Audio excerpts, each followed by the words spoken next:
it's Liz Yuille from Old Stables Crafts. Thank you very much for joining me again today for another Inspire Create Challenge day. And we have got fancy folds. So this is the card that I have already made. I have changed it a little for the video because this does use quite a lot of die cutting and it does take quite a lot of time.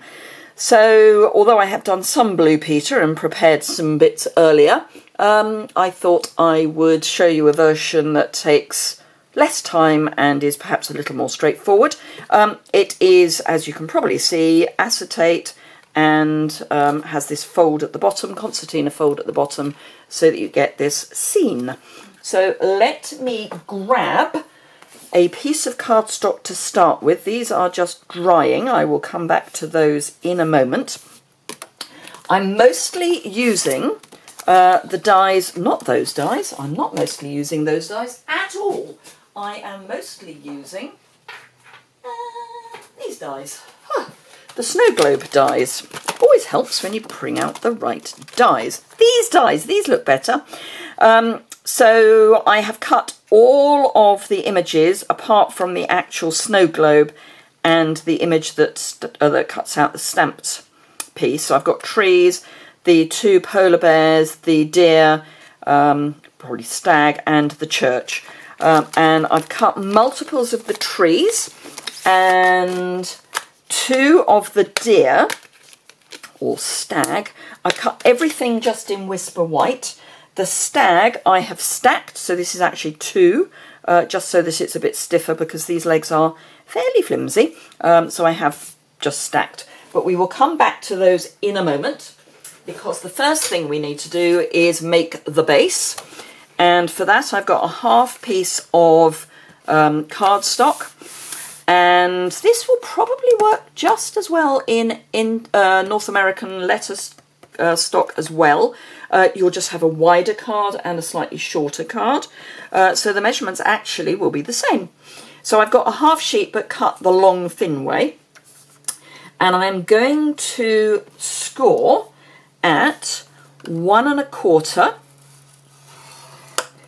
1 3/4, 2 1/4, 3, 3 3/4, 4 3/4, 5 3/4, 7 and 8 1/4. Quarter even. So those are all my score lines. Now you could flip each time because I'm going to be concertinaing. So you could do one in one direction and one in the other, but I'm not going to bother with that. I'm just going to go with the flow and just starting with the larger piece, I'm going to fold that up and then down, or down and up, depending on how you look at these things, but we're just concertinaing until we get to the back, and then grabbing a bone folder, just reinforce those score lines. And you probably want to do the mountains as well as the valleys. And that is our basic card base.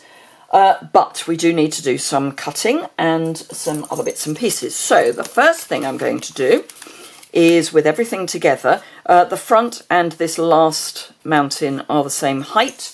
So all I'm going to do is I'm going to make a sort of swooshed valley. There is no right or wrong way of doing this.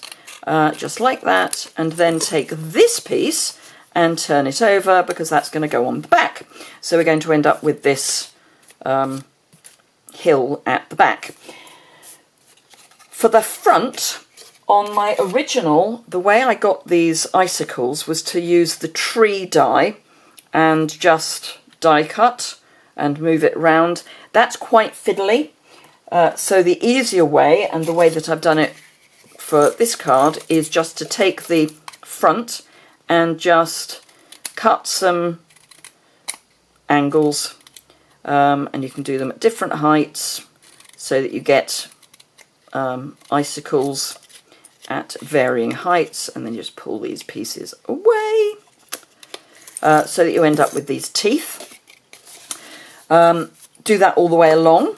For the top, you do exactly the same idea, but you're going to start with a piece of cardstock that is 3 inches wide and then score it at 1.5, and then you will end up with something like this.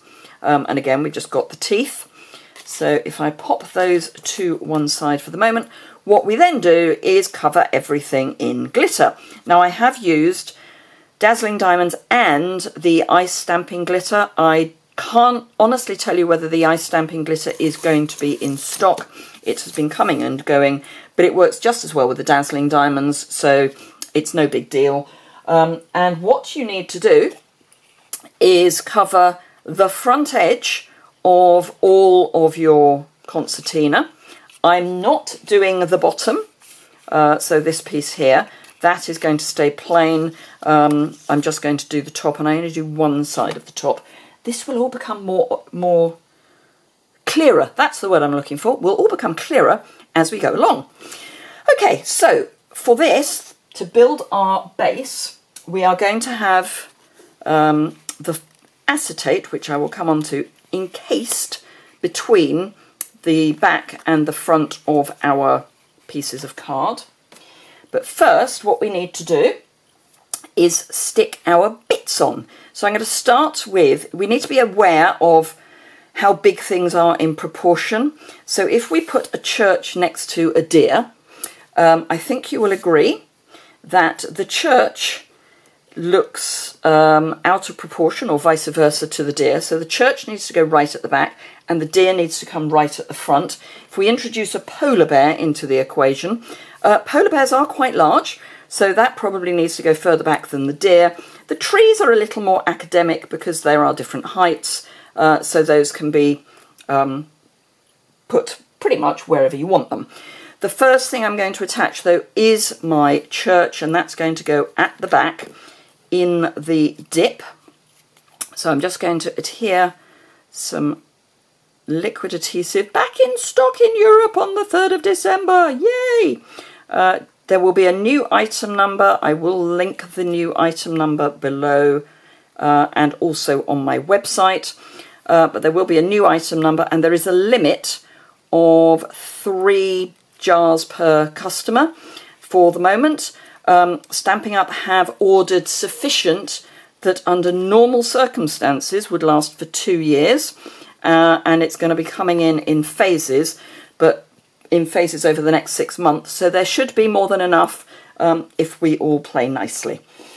Right, the deer is going to come at the front, and I'm going to use the little base to stick my deer onto the front, and I'm going to pop him over to the left. I would say that having already made my original, photographing these is interesting because of the reflection, but I have done my best. Next, I'm going to put the mother bear, and I'm just putting some liquid adhesive on the very bottom of her paws. I'm suggesting it's a mother bear, it doesn't have to be. And then again, I'm just going to pop that behind the concertina, whoops, and hold it in place while it sticks. And then the baby bear, also there, but obviously so that it's with its mum. Oops, so this is not the easiest thing to do when you're on camera, let it be said. So there's the baby bear, and again, just hold that in place long enough for it to adhere, and then you can just pop your trees on, and they can go pretty much wherever you want them. Just build up layers, and you can have some of the raised bit above and some of it behind the score line. So that on first. I think I have got an extra layer concertina on this one rather than on my original. Now here I've cut one of the trees off because then I could have more trees, if you see what I mean. And I could layer them and without them looking quite so obviously the same. So these I'm going to stick behind the ones we've just got on, but slightly higher up. And again, just hold them in place long enough, and then these I'll pop down here. And basically you can put them wherever you want just to build your scene, which will be seen, pardon the pun, through the acetate. My glitter is still a little damp, which is why I'm having to be a little bit careful, but frankly, you really don't want to see me just throwing glitter on things. I have got already cut, she says, trying to find it, a half sheet of window sheet, but I've cut it to the same dimension, so it's not actually half a sheet. The window sheet comes 12 by 12, so I've cut it to the dimension of half a sheet of A4. If you're in North America, use half a sheet of North American 8.5 by 11.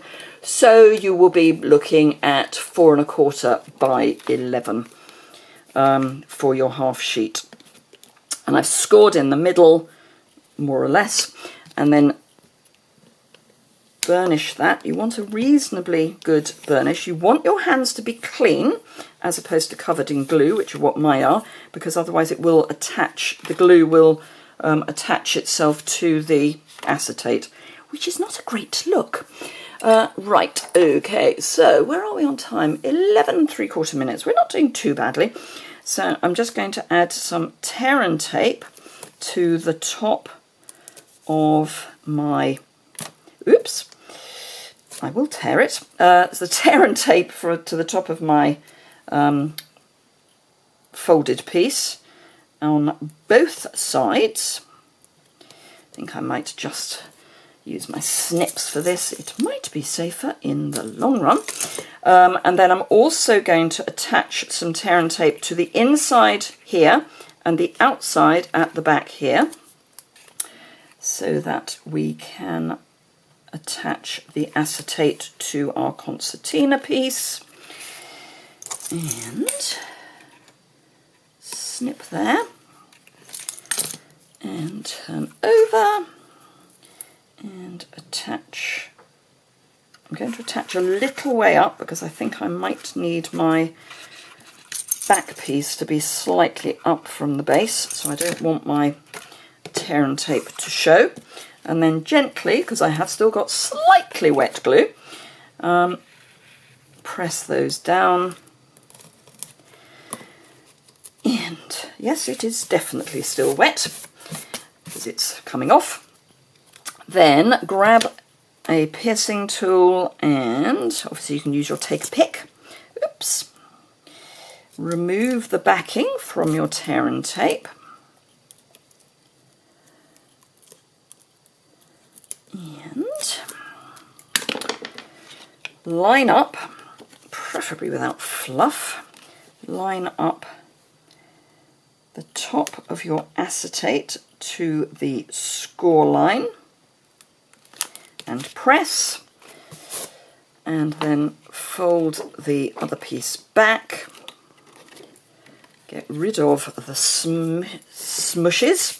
As I say, do it with clean fingers and dry glue, and it will be a lot better. Then I'm going to remove the inside tear and tape first. So we'll get rid of that piece, making sure you've got your glitter on the front. Add your concertina to there, and that's going to be on the inside of the card, so nobody will be any the wiser. Just press that down and then remove the back piece and attach that to the bottom of your card. And then grab your pre-iced piece, and then we'll add a piece of tear and tape to that at the bottom.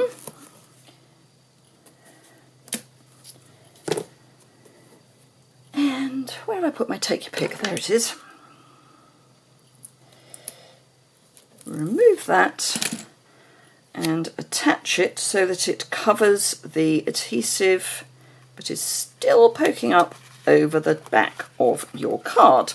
And then, whoops, without knocking your trees down, pop the whole thing together, and there we have our little scene. Now some of these you are going to need to encourage to be upright because obviously they are at angles, whoops, and preferably don't pull them off.